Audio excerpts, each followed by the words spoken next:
This is a video on how to make your Facebook do the Harlem Shake.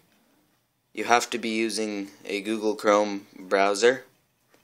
So I will start off by saying that you have to hit F12, and then you have to go over to console, and there will be some code in the description that you have to enter in here. So I will paste the code and I will hit enter.